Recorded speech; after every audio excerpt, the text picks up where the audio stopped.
Guys, আজকে আমি বানালাম মজাদার ফ্রাইড চিকেন। তো কিভাবে বানালাম তা তোমাদের সাথে শেয়ার করব।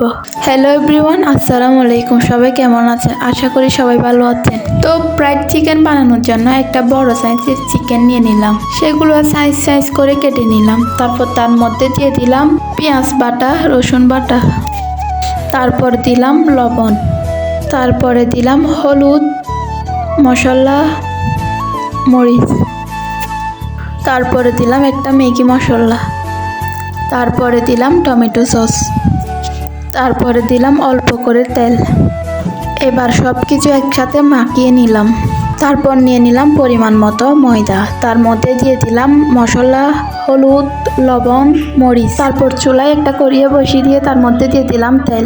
তারপর চিকেনগুলো ভালো করে ময়দার সাথে মিক্স করে নিলাম। তারপর পানিতে দিলাম, পানি থেকে নিয়ে আবারও ময়দা লাগিয়ে নিলাম।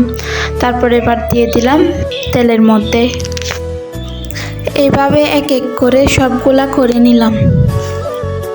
গাইস, ভিডিওটা ভালো লাগলে লাইক, কমেন্ট, শেয়ার করে দিও।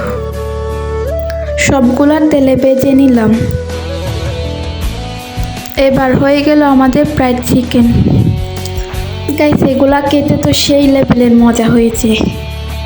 সবাই ভালো থাকবেন। আজকের জন্য বাই বাই।